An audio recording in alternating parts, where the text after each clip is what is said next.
Today we start in the Friday the 13th less era. I kid you not, because right now we're in the Jason era. A new line has taken over from Paramount. Friday the 13th, the name is no longer being used anymore. Also, neither is Tommy Jarvis, but we'll explain that one in a little bit. Let's begin.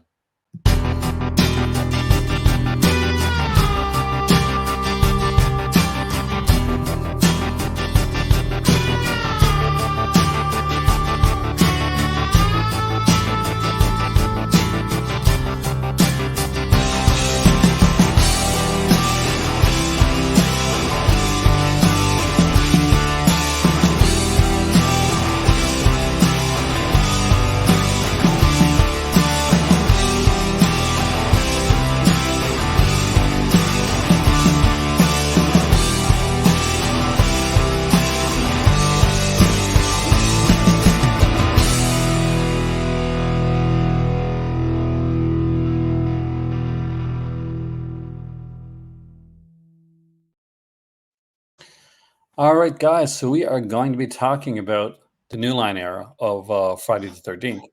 Well, not Friday the 13th anymore. It's Jason. That's why we no longer see Friday the 13th names. We are seeing Jason Goes to Hell, Jason versus Freddy, Jason X. It won't go back to Friday the 13th until, well, the last video that we do. Today, we're starting out with the Adam Marcus one, which is Jason Goes to Hell. Talked about this with Dad a little bit beforehand. He said not to name the cast because he thinks that there would be a bit embarrassed, but we're going to name them anyway. He did the movie. We got John Delamay, who had come off of doing Friday the 13th, the series. Kind of surprised to see him come in here since he was kind of trying to get away from that whole aspect. But he did come in, I guess, where it was a feature film. Adam Marks, of course, was a friend of Victor, of Sean S. Cunningham's son as well, and he did some work on Friday the 13th series. Kane Hodder's back in in front of the camera, not as Jason all the time, but as another character for a scene. That's actually kind of one of the better scenes of the film. We get Stephen Williams, who most people know from X Files, but for me, it's the 21 Jump Street TV series. Stephen Culp, from who would go on to be in Desperate Housewives, is in here as well. We got Erin Gray, who I'm a big fan of, and a few other actors. The now late Leslie Jordan's here. Billy Greenbush is in this one as well. Cast wise, it's pretty solid. Adam Marcus actually plays a small cameo role there too. Not quite sure how he feels about that. I do know what he feels about when it comes to the film itself, because I did listen to the commentary on this one. It is hilarious, by the way. With that being said, Dad, I'll let you go first because I know you watched this one, and tell me all about your pain. Well, there's a lot of pain coming out of me right now. I know you talked about that great cast, which to me went here and out your hair. Because it doesn't matter if they were good, it doesn't matter if they were Academy Award winners, it doesn't matter if they just came from Gone with the Wind. This don't mean a thing. This movie sucks for I haven't. Awful.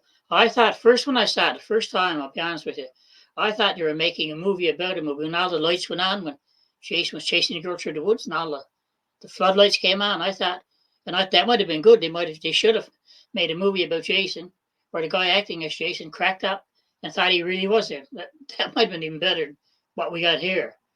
But it's told just disgusting. The kills are disgusting, brutal, and nonsensical. Uh, God, I don't know anything good to say about it. That stupid bounty hunter, that crazy premise that didn't belong in it at all. He did absolutely nothing when he talked through the whole movie. He's going to get chased. He's going to do this. He did nothing. Absolutely not. Even in the end, he did nothing when he fought through some floorboards. Uh, and going from body to body, I didn't get that concept at all. That didn't appeal to me at all. Jason going around, I could understand. He goes into this wimpy little guy's body. I guess I forget when the sheriff's assistant or It's something, one of the police officers. and Yeah, it's everybody police officer. it's just phony. The kills were phony. the Sister Ludicrous, the Vorhees mansion. Oh, good God. Uh, and a bit silly bit at the end of it. Well, we all knew where it was going when we saw Freddy's end come up, so we knew that was looming in the near future. And, honest to God, Yeah. I can't think of one thing I liked about it. Not one thing. Only thing, I'll be honest with you, yes, a couple of the nude scenes I like. The first part of Jason when he was chasing the girl through the cabin, the beginning of the movie, I enjoyed a Yeah. bit. I thought something was going to happen. I did. You know, and Jason did a bit of work then, other than pass through a mirror at the end of it. Or I didn't like it, but I can't give this. I'd give it a 0, but that's that's being generous. I'm giving it a generous 0. All righty. So Okay, Malcolm, what about now we're you? going to have our.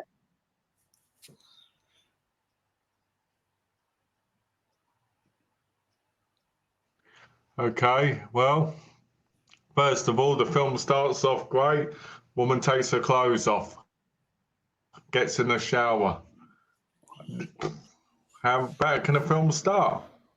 Then the lights go out, and everybody's like, "What happened?" Well, Jason does what he normally does. He knocked out the lights because he knew he was too ugly for her, so he didn't want her to see him. What happens? She runs out and gets him blown up. I mean, if that ain't true to real life, what is? All right, that's all I'm going to say about that part. So, what were going to happen? Jason gets blown up and he's like, I thought I was going to blow something, but not his body, obviously. So he gets put on the operating table by the coroner, who then basically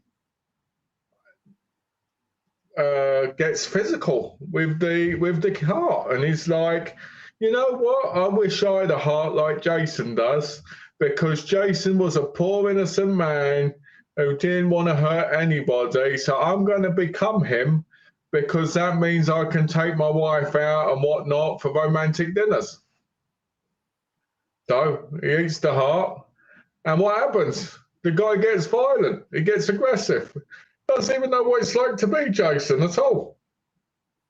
You know, and you end up thinking, what's going on here? You know, what's going on? He goes around, he kills people, he switches bodies, and you're like, this movie has turned into Evil Dead with the Necromon book, mixed with Halloween, right? Mixed with something even worse than that, you know? And you're like, this is like a big jumble of movies put together. And then don't forget you've got the homoerotica, which is probably the best part of the movie, really, because I agree with what the director said, but he felt like it should be more inclusive. I do agree with that, and I think that was good. But let's be honest, that nudity sex scene in the tent, I was rewinding that multiple times the other night, and I was just like, you know what? If this had been the whole movie, I would have just watched the whole thing. Especially on the unrated version, it's like, oh, you go, baby, hey. And then you get the bounty hunter, as you said, Glenn, who's basically a big waste of time. You know, when he says to the guy, I'll tell you if you let me break your fingers, I was like, what the hell's he on about? You know, and he goes, oh, only Jason can be reborn from a Vorhees body, and oh, he's got a sister, and oh, he's got all this. And you're like, okay, Mr. Michael Myers, wanna be? Let's do this. And then he's got this creepy house, just like Michael Myers does. And you just sit there going, what are you doing? And then you've got the diner people, and you're like, just kill them already. I don't want to look at them. I don't want to have to even watch them go in there. Every character, for the most part, was a waste of space. You know, if you ask me, the main guy lead who helps is basically a replacement of Tommy Jarvis, and that's why his character is so able to fight Jason at times. And, you know, you kind of sit there going, what the hell, right? And then when he gets, you know, when he turns into that little monster thing and crawls up the mother's vagina area, you know, up a skull, you're like, what the hell is he doing? What is this? You're like, are we watching some demonic monster movie? Because he pops out and like, hello, hello, I want to talk to you. And then he runs in, goes up, and then he gets 3 balls, so he jumps out the ground, and he goes, surprise! And then they try and kill him again with the knife. He finally gets to get in his own skin and feel like his old self again, and dead, you know?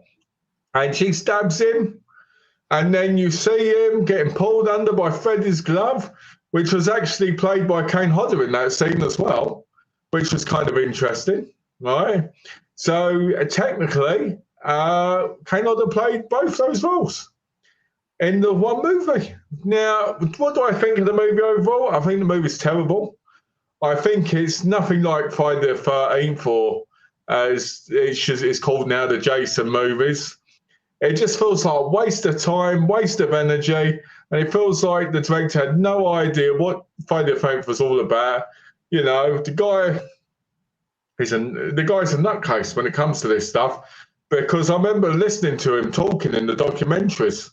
And he's like, oh, yeah, yeah, it's canon, V is this, is that, yeah. Well, why not you? Why don't you just go and become canon off a cliff, right? Because we don't like you. We don't like you. We think you suck. And I think you deserve to go and do whatever, right? So if they'd have kept it to the nudity and the sex scene, because that sex scene is the best part of the whole bloody movie, right? And it'd been Jason having sex, so I'd have had more fun. So, what's the rating? Glenn gave it a 0 out of 5, and I'm going to be a little bit more generous than Glenn. I'm going to give it a -100. All right. So this is a tough one. This is not a favorite of mine. This is probably my least favorite of Friday the 13th film, the franchise. The breakdown for this one basically is this: New Line had taken over the franchise. Friday, well, wanted to be Friday 13th. They found out they couldn't do it. Becomes Jason Goes to Hell. Trying to decide exactly what to do with it. Sean Cunningham is brought back in to be producer. The whole tagline for this movie was, the guy that brought you the first one comes back to bring the last one. Because they were at this time once again since part 4, first time since part 4, proclaiming this, this was the end. We knew it wasn't, because New Line had just bought it, and we knew that obviously if New Line bought it, we knew where this was going. Freddy versus Jason eventually, right? Cast wise, we do get a good cast here that are wasted. There's a couple of people that I do think that I really like in this. The unfortunately recently passed away Leslie Jordan, who plays the cook with Blood cancer, didn't he's like one of the best parts of this movie. Him and her actually are one of the best parts of this movie for me. When they're on the screen, they're good. They're like a couple, and they're like an actual couple. They're fun. What I've hoped they'd been in a different movie. Hell yes.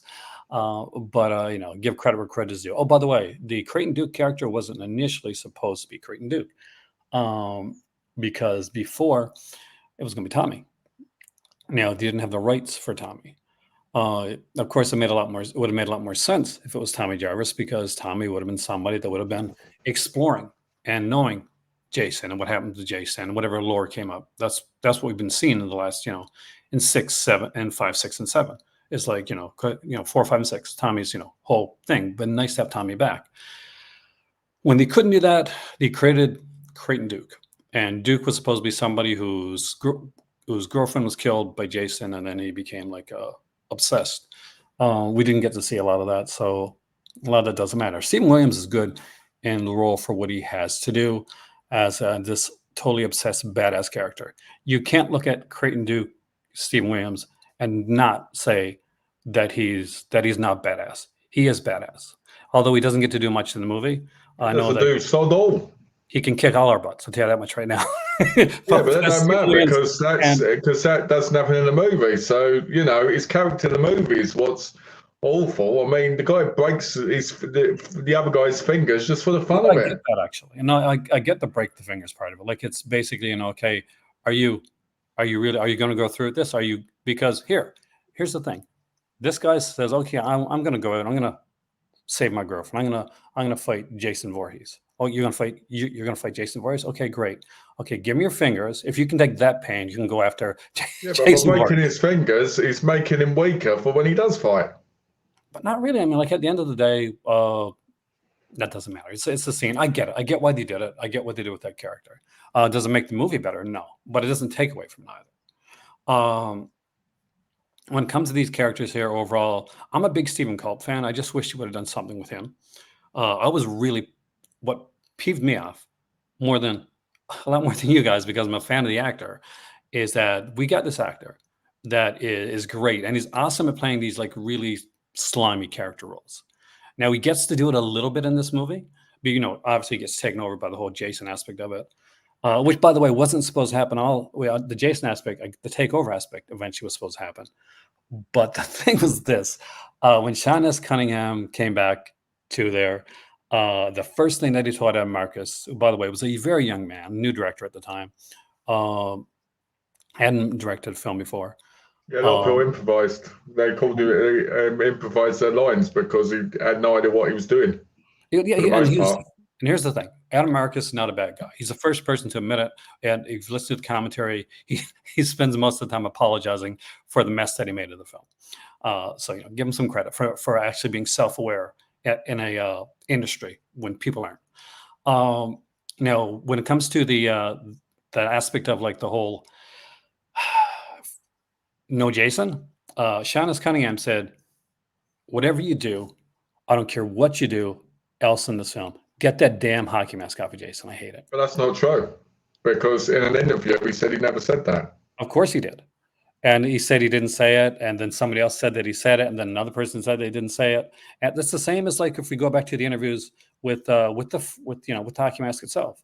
One person says, "Oh yes, and it was me that thought up the hockey mask." And then you have another person being interviewed. No, it was me that thought up the hockey mask. From what I've heard from the interviews and what I've read with Sean S. Cunningham, do I believe that he didn't say that? Not a chance. Not a chance. Not a chance in hell. The hockey mask didn't come under Sean S. Cunningham's rule. Sean S. Cunningham was salty. He doesn't want to say that he didn't say it. You're the one. You're the one who know. You're the one who's in love with the series, so you'd know from listening to the stuff I mean. But it's like I'm on the basic level of listening, so I'm just going by what I read, heard.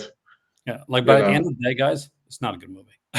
like it's not a good movie. They throw stuff in there to try and make it better. The Necronomicon's there, like these little because it was on the same set. They let bother it. Yeah, and I'm like, I wish I liked this more than I did. I wish, as you guys know, I'm a fan of this series. I've been a big like proponent of most of even the ones that are normally considered lesser, like Part 5. I'm still a big fan of that. I can enjoy it, right? I can sit back and I can watch it. Yeah. Not this. This is different. This I can't. This not even a Jason movie, really. Yeah, it takes me a long time, like Malcolm, to actually sit down and try and watch it. I won't lie. When I was watching this movie, I was taking breaks. I was picking up my phone. I wish I wasn't. I wish I could say that I was laser focused, and I was watching it the same as I did the other ones, but I just couldn't. It was a badly constructed film. Adam Marcus should not have been directing this film. He was too young. He was too inexperienced, and you don't go on it when like the big producer comes back. It's gonna be. What do you think about the homoerotica scenes? I mean, I'm good with that. It's I like the fact that they did. I just, in all honesty, Malcolm, it would have been better if this was done in a better movie. Yeah, that's what. Well, I think if it had been done right, in a better sense, I think it would have had more of an impact. But I do agree with what he said in one of the interviews I watched, where he said that he felt like it should be inclusive to, women want to see men naked, the same as men want to see men naked. If they're what do you call it? As we want to see women, and I agree with that. I think it's important. That'd be fair. But the situations in the movie, they're very, I don't know. As much as it's okay to a degree, it feels like it's more on a kind of darker side than it should be. Like the bit where he's got the guy tied down and he's shaving him and stuff. It feels like it's a little bit, on a kind of negative side, as I'd prefer it being more on a positive side on that aspect. Do you know what I mean? I get it. So you were hoping that maybe to give more positive light aspect to it. Yeah. Because I think that's important. I do think that he maybe hasn't watched as many films as he thought he has because let's Mm. be honest, there is eye candy. Unfortunately, not shown enough, but there is eye candy for the ladies in some of these That films. woman in the tent. Oh my word! That's not in every sequence, though. Isn't that cut in like like there's It's an R-rated cut, and movie. then in the unrated one, she does like multiple things. I'm like, Oh oh my man, word! best murder, and it's That's the one I missing. watched unrated. Yeah, because when he cuts goes right up, Yeah. like that was taken out the R-rated cut, guys. That one of the best parts of the movie, and you never got to see it in theater. That really Well, sucks. at least we know now where Terrifier got that kill from. Oh, Terrifier is much more brutal. Terrifier is say what about Terrifier is better. I'll be honest with you. That scene where it's soaring, Ooh. that is one of the most erotic scenes. I don't know about that, but it made me cringe a bit. I will say for me, I don't want to just give it a 0. I'll give it a 1 for the cast. Nothing else. Not for the plot. I'll give the 1 because I'll give it a 1 because that opening sequence with the girl with the FBI agent. Yeah. I like that. There. I do agree with Glenda about one thing. It did feel like at first when it happened, oh, they're making a movie. Yeah, that would have been actually a much better movie. Yeah. I watched that movie that Dad mentioned. Yeah. It would have been great if they'd been making a movie about Jason, then Jason was actually killing people, and they didn't realise it because they actually thought they were dead because they're supposed to be in the movie. That would have been awesome.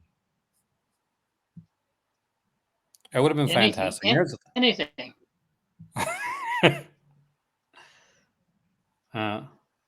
The poster's better than the movie, guys. Look at that.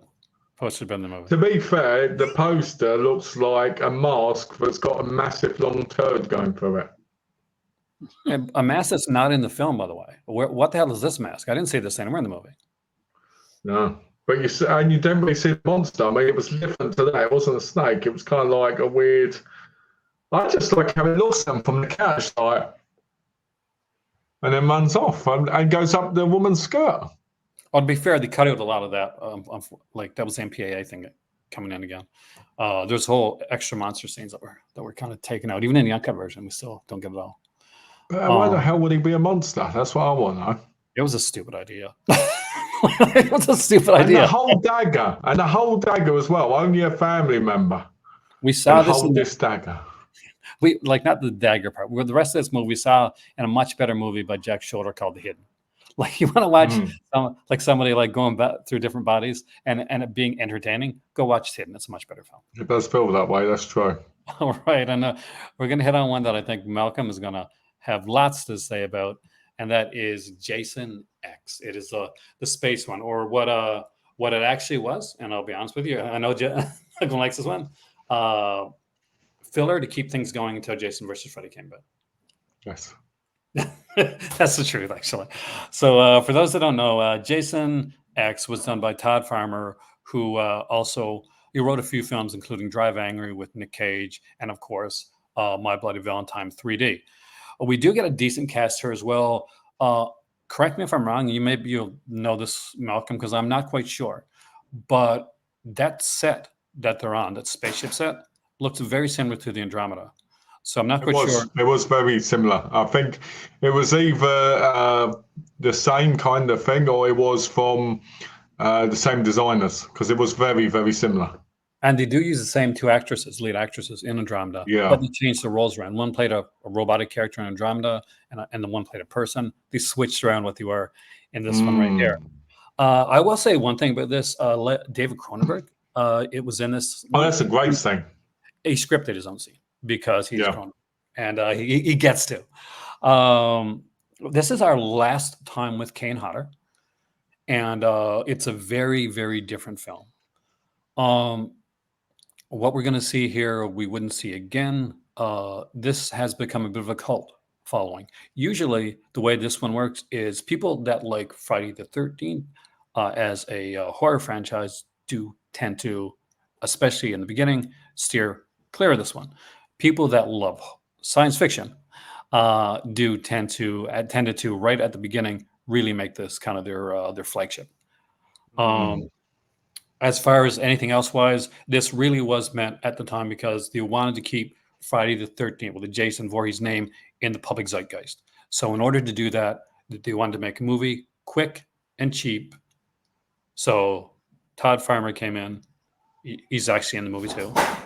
He wrote up the script really quickly.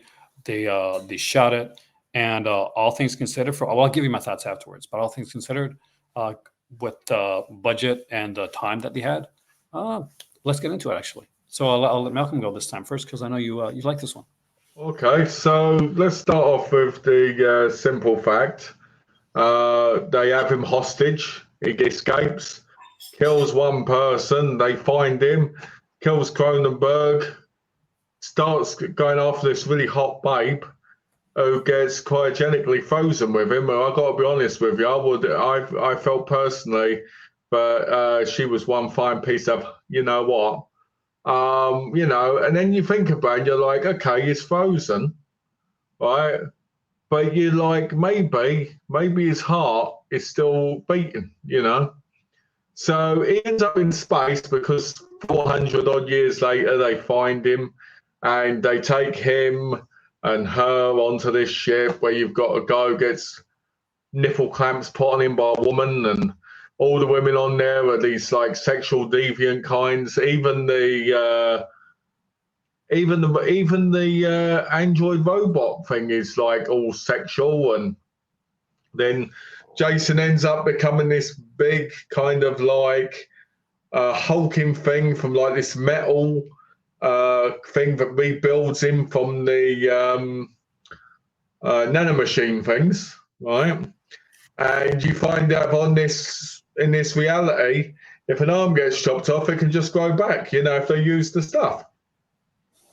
So you meet the characters. I can't remember most of their names because I watch these films not for the names, but for the kills and for the sex. So it gets going. People start getting killed. You're like, is the badass guy from Spartacus gonna fight him because this is like this big guy? And yeah, things start going down. The best kill in it is where he puts the woman's head into like the frozen cryogenic stuff and then smashes it on the side. Yeah, I love that kill. That kill was phenomenal. And reality kind of simulations, and he's in it and he just starts chopping them up and stuff. That's brilliant. I love that. And I think it's hilarious where that guy goes into space with him. And yet this is the moment when you realize that this whole movie series has been about people stopping Jason from getting a girlfriend. Because, he's always chasing the final girl. He's always trying to connect with people, but they just don't give him a chance. So what I'm going to say about this right now is I love the bit where he goes into the virtual reality. He's getting distracted by the two girls, in the sleeping bag thing. And he just starts smacking them around. I like that. I remember as a kid watching that scene and going, I need to try this sometime. Lifting people up and be like, because it looks like a lot of fun, like a lot of anger, but you'd get rid of. And, like tension release. And I'll be honest, I think that scene should have gone with them taking their tops and that off and him taking his clothes off and it showing like this massive kind of like rotten, like gangrene looking, horse looking. remember this is Regular Canada. Right. Well, I haven't said anything inappropriate, right? Yeah. Ding dong. Right. And then it should have just showed them struggling to deal with it. And then him find them in the sleeping bags and doing it, because it's got to be pretty bad down there. Anyway, so I think this movie is really good. I like it a lot. I actually think this is my favourite in the whole franchise. If you don't count the first one, because I think the first one is brilliant. But I think this is my second favourite. I remember watching this when it came out, and I remember being so enamored with it that I was like, oh, Jason looks so cool in this, because he really looks like a monster now, like a proper monster, So yeah, I would say if I was going to rate this movie out of 5,000, I'd give it a 5,000 out of 5 because it's incredible, it's amazing. I highly rate it. And if Glenn has negative things to say about it, I'm going to block him and I'm going to leave. So there, Glenn, you've been warned, all right? Well, So no, but yeah, it's good. I like it. so Dad, do you want to go next? You want me to go? I can go next. Okay, I'll go next, and I'm glad that Britain's ambassador of porn filled me in on this because I really didn't watch it this time around, so I started to remember stuff from it. And actually, there were a few good scenes in this. I must say, I like this outfit. I love the sleeping bag thing. I thought that was cute. The girls were cute. That kill was the best kill. Yes, best kill. But I didn't hate it like last one. I watched all of it, and he was killing everybody, and that's what he does. I'd like Cronenberg. That's a nice touch. Have Cronenberg pop in and out. But I can't say too much about it. I mean, Malcolm said everything there is to say about it. Really, is there's not much else to say about this movie. It's what it was.